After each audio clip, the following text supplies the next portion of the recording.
Welcome to the Landscaping Podcast. My name is Joel Barnett and I am your host. And today's episode is the 35th for the Instagram Lives that we've done. And got just 6 questions for today. So it'll be a short one, which is not bad because I'm a bit cooked from having a big weekend up in Floriade.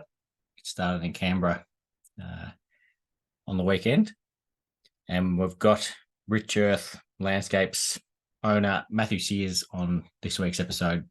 So he's from New South Wales, so does some nice construction work up there.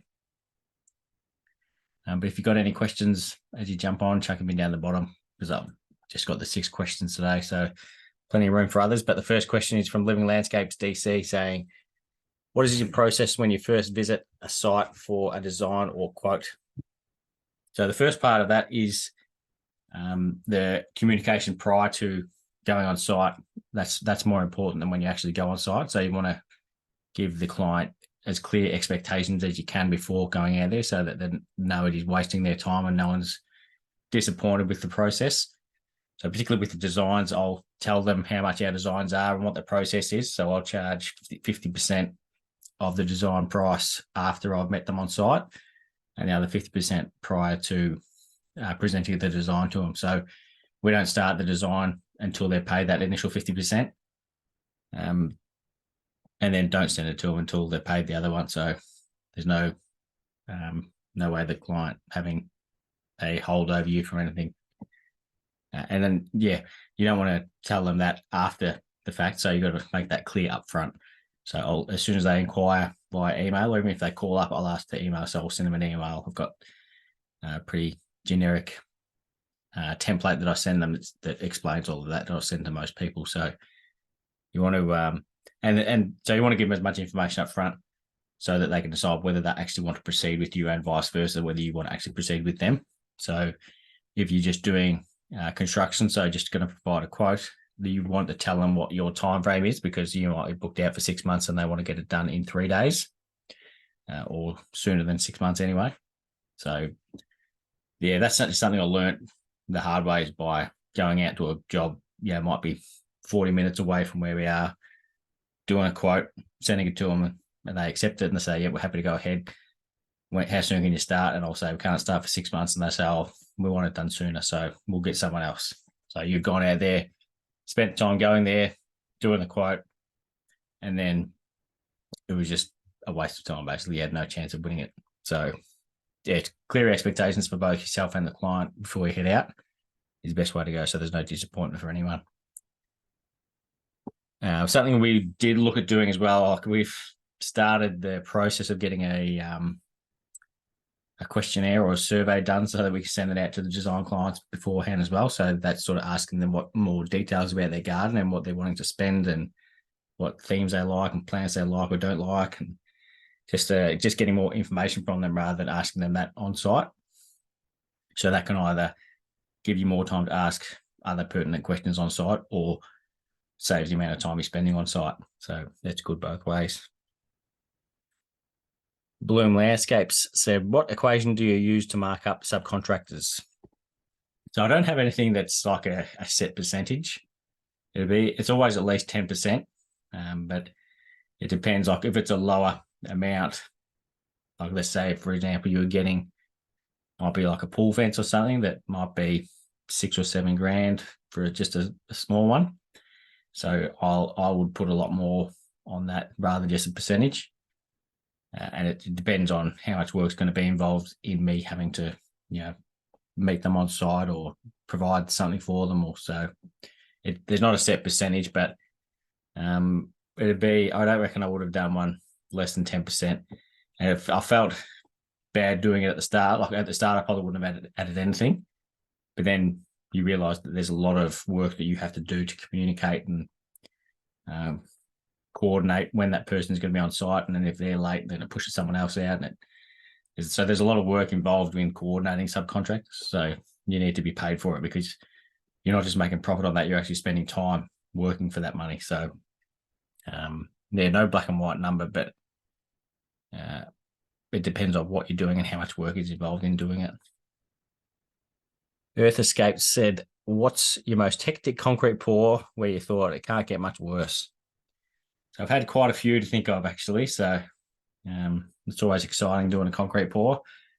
But the first one that came to mind was one it was very early on.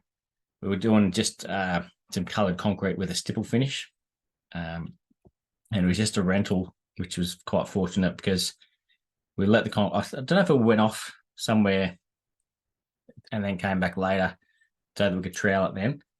And if that's what happened, then we came back, it was way too late. So it was really, the concrete was going off. And so it was really hard to work it to get the pattern in it. And then I was working it so hard that, I reckon it would have been a late pour as well. So it was probably like 4:30 in the afternoon. And then the stipple trowel I was using, I snapped the handle on it because I was having to work it so hard. So then I had to go and buy another one. So that was half an hour, which I didn't have time for, even without having to go and get it. So yeah, that didn't look great when we finished that one, but it was a rental. The client didn't care, and yeah, all's well and ends well. That was probably 8 years ago. There hadn't been any complaints since, so yeah, that worked out all right. There was one that Zocky and I did where the truck was on its way. It wasn't raining or anything. There was no rain expected, but then on the radio we heard that there was I think it was like some sort of damaging storm warning coming through for Jan Juck or for the Surf Coast, and we were working in Jan Juck, and there was torrential rain. I reckon it might have been only raining for 45 minutes, but that was the concrete pour took about 38 minutes, and it was just after we started until just before we finished. So I think it might have been 8 mil or something. So that we got drenched in that. And there's been other ones where we had formwork just blow out. Like it's not in a critical area, so it's only like a retaining wall footing, so it didn't matter anyway. But using 6 mil ply with just timber stakes holding up is not ideal. But yeah, nothing too bad, thankfully. Nothing that I don't think I've ever had any that we've had to jackhammer up. That's always the worst case scenario, but I don't think I've had any like that. So yeah, when we've done exposed ag pours where we realised we started washing it off too late, so we had to go and hire a second pressure washer so that we could be doing pressure washing both ends. But that worked out pretty good anyway. That was all right because you only ever have trouble with exposed ag when you're washing it off too early, I found. This week's guest, Rich Earth Landscape, said, "Tell us about the Floriade judging experience." I just mentioned that at the start briefly that I was in Floriade in Canberra on the weekend. So I was judging I don't know if they're called urban green gardens, but they're student garden show gardens. So they were designed by students at CIT, the Canberra Institute of Technology, and they were built. So one of the gardens, so there was 5 of them. One of the gardens was built by students as well, and the other 4 were built by Canberra landscapers. So 2 of which who have been on the podcast in Dan Cusack from Revive, Joel Smith, who was on last week from One Landscape, and then there was Cool Climates and Land Culture. So I'm looking to get those 2 companies on in the future as well. So they had a what's the word? A brief that they had to meet. So there was a certain brief that they made for Floriade because the theme for Floriade this year was a Wonderland. So there were certain things they had to sort of try and steer their design towards. So that was good. That would be hard for designing it, but it was good for judging. So you could actually have something that they're all, had to meet a certain set of criteria that they had to try and meet.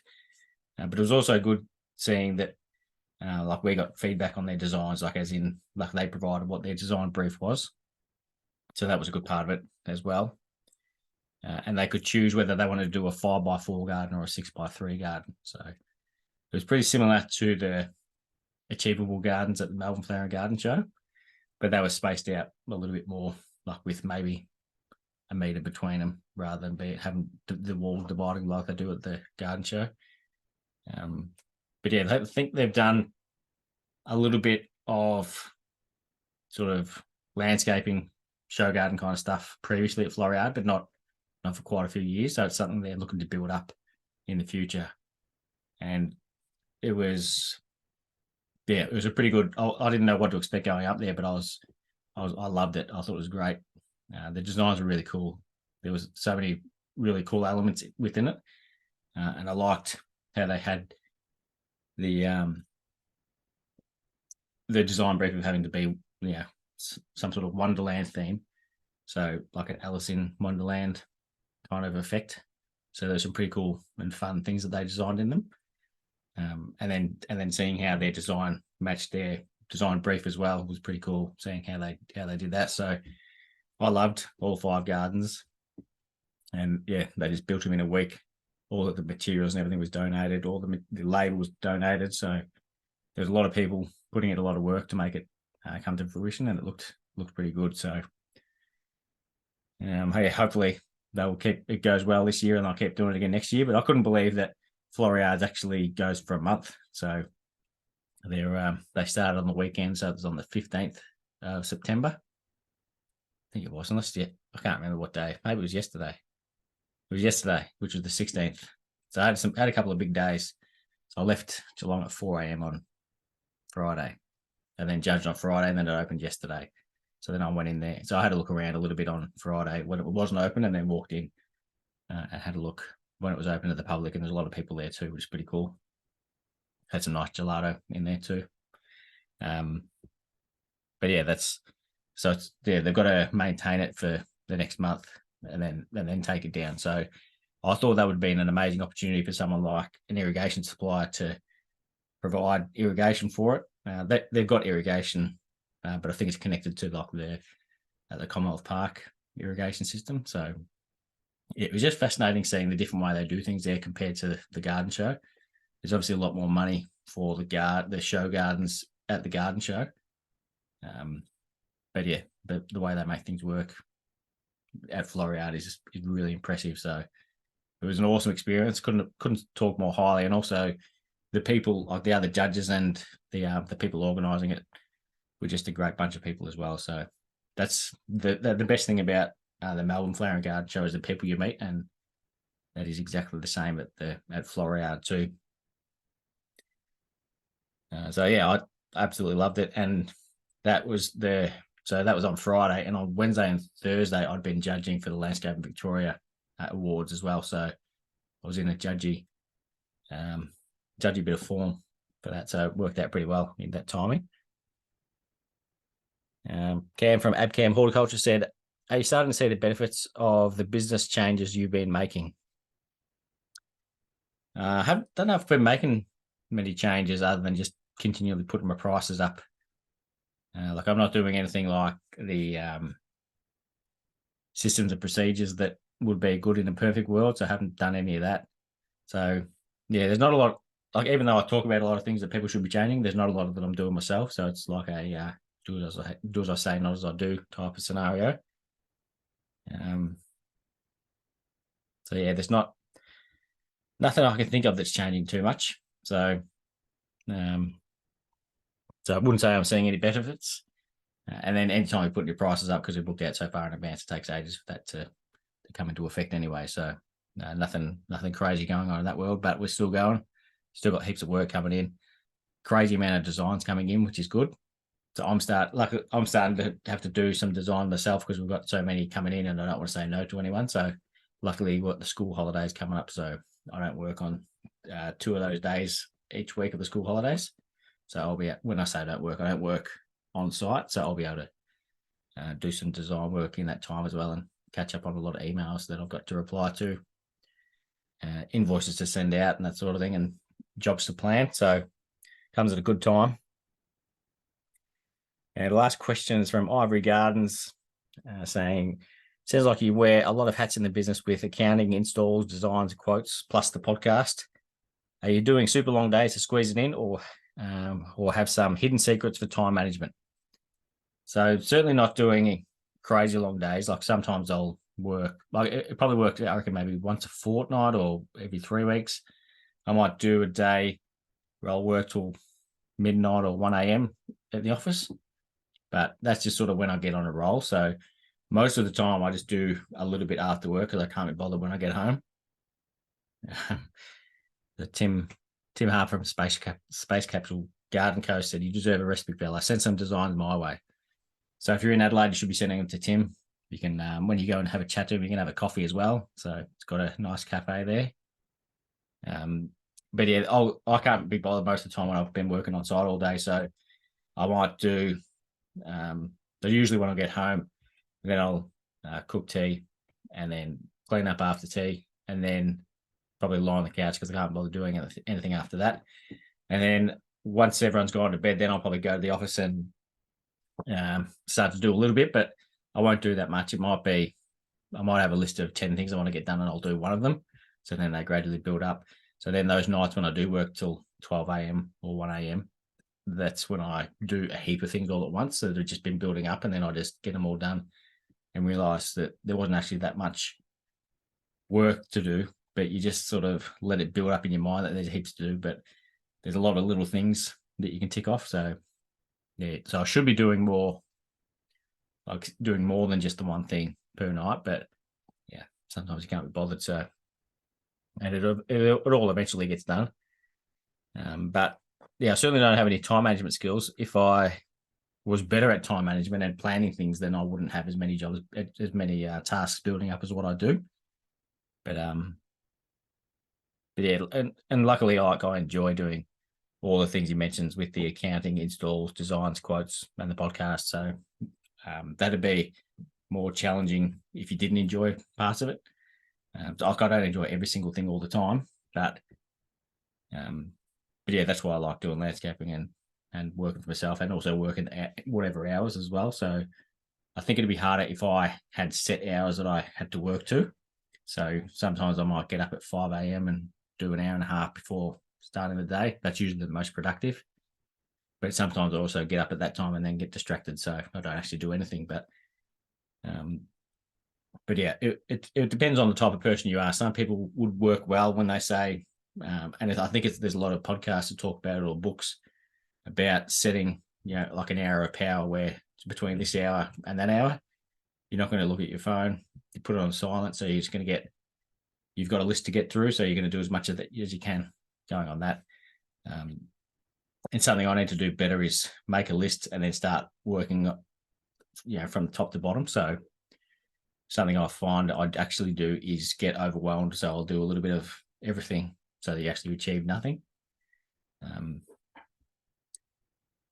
But yeah, probably just communication is the key if you are getting overwhelmed with work. So if you've got a design to do, for example, and the client says they want it on Friday, and you've got no chance of getting it to Friday, there's no point saying yes and then trying to work massive hours to get it done when you're not going to be able to. You're better off just saying that you won't be able to, tell them when you will be able to get it to them. So then the client might be disappointed, but not as disappointed as if you don't do what you're going to say. So doing what you're going to say is pretty important. And communication, like I've been saying that a lot recently, but that's the best way to go about it. And think about when you deal with like a subcontractor or someone else, and they tell you something and don't do what they said they were going to do, how annoying that is. Like if they're like, if you're not going to turn up to a job and you don't tell the person that you're not going to, they're going to find out you're not going to anyway. So you're better off telling them so that they can plan the rest of their day. So there's a lot of benefits to it. Yeah, certainly no secrets for the top management. I'm not good at it at all. My efficiency is horrendous, but and another thing, I don't know if I said it at the start, but with all of those different things, there's always something that I'm not doing well. So you can't do everything well. So if I'm doing a design, I'm obviously not doing installation or accounting or anything else well. And you should concentrate on the one thing that you are doing. So if you're spending time with your family, don't start looking at your phone for work or reading emails or doing anything like that. Do what you're wanting to do 100%. So commit yourself to it. If you're going to do a quote, don't be checking your emails or anything else. Just do your quote and get that done, and then tick it off your list. So as much as I'm talking to everyone listening on the podcast, I'm also talking to myself about that because I'm terrible at that. So I make a lot of my lists on the Notes app, but I should probably try and work out different ways of doing it, because then those lists end up building up and there's heaps. You end up scrolling and scrolling and scrolling, and there's just a list of things that you haven't got done. So maybe it might be better to do it in a diary or Do it on a spreadsheet, or just try, if it's not working for you in a notes app, do it on your piece of paper so that you can see it. You're writing it down, so that sort of helps you remind you of it. And then you can cross it off. You can actually cross it off rather than just deleting it. And if that doesn't work, then you might want to try a spreadsheet, or there's some apps you can use with a checklist. So just keep trying different ways of making the lists until you start to find a way that you're actually working well through it. So I know that the notes app's not working for me, so I'm going to try doing it in my diaries, and then I can cross it out, and it gives you a sense of achievement doing that as well. And the last question come up from Matt Stewart 8 said, if you have a moment, best advice you can give someone who is currently employed looking at starting their own business in the industry. Well, you're doing a good thing listening to the landscaping podcast, because listening to people who are already in the industry and about how they started and the journey they took is the ideal way to do it. You also want to be patient in doing it as well. So you might be, like, if you're working for a company who does high-end work and that's the type of work you want to do, you need to realize that you're not going to be doing that work to start off with. But when you do get the opportunity to do those projects, then you want to nail them so that then you can get more of them and really look after the client with high customer service. It's good to get to know the suppliers. So when you're starting out, you want to build up as many sources of work coming in so that you can start to pick and choose the projects that you want to work on. So you're not just taking on any old job. So if you can work with suppliers, so if they have, like those types of jobs usually aren't that impressive, like if from your soil yard or some paving suppliers, depending on what the quality of the pavers. But sometimes those jobs are small ones where there's people going in there asking if they know a landscaper, but at least that's something. It's another job coming in. So that's a good way to do it. And also creating contacts with other landscapers. So you might tell another landscaper, because especially now people are still pretty busy, but you might want to tell them that you're going out on your own. So if they need a hand doing paving or whatever you're good at, you can give them a hand. And then if you get work and then you get busy, then you might be able to get them to give you a hand if you like, or it could just go one way. But so not only are you, and then it's another way of getting by. So you can work for them while you're not doing on your own projects, but you could also learn something new working for someone else. So there's a lot of benefits there. You could ask your employer if you can use some photos of work that you've done. So not necessarily a whole project, but if you've done some crazy paving, you might be able to take a photo of the crazy paving or some certain elements that you've done of your landscaping. So then you can start an Instagram page, because that's the hardest part, particularly with designers, starting an Instagram page early, when like a design could take 6 to 12 months before it actually gets built. So it's hard for them to start that ball rolling. And it's a little bit the same with landscape construction. So you want to have as much of work you've done as you can. And I wouldn't don't put on any projects by other people that they've done, like just as inspo.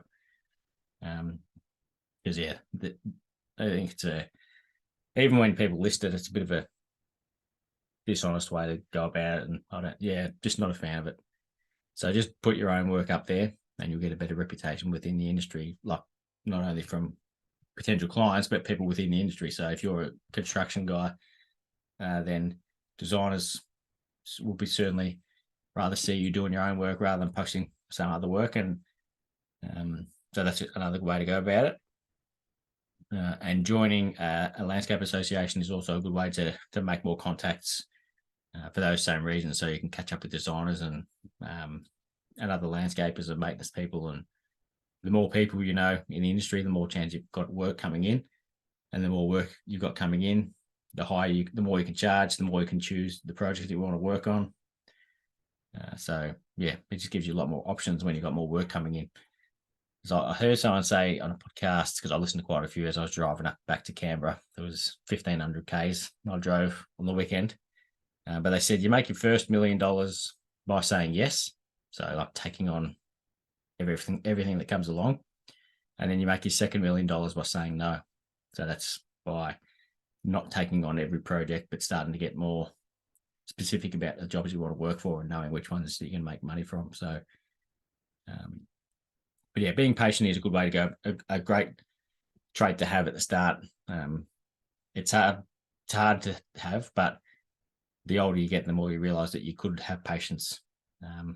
Like I've had the business for 14 years, and I could certainly still be going for a lot longer. So if you think of where you could be in 5 years, and 5 years is a long time, so you just realize that you've got a lot of time you've got ahead of you. So, so there's some bits of advice. But if you've got any more questions, feel free to send me a message, and I can answer with more thought and time to think about it rather than thinking on the spot. But yeah, it's pretty exciting, and there's never a good time to start your own business either. So, while there is good times, but there's never the perfect time.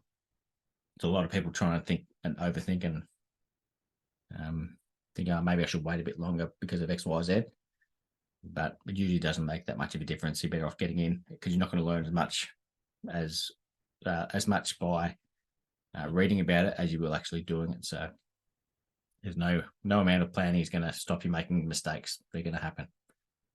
So the sooner you make them, the quicker you'll learn.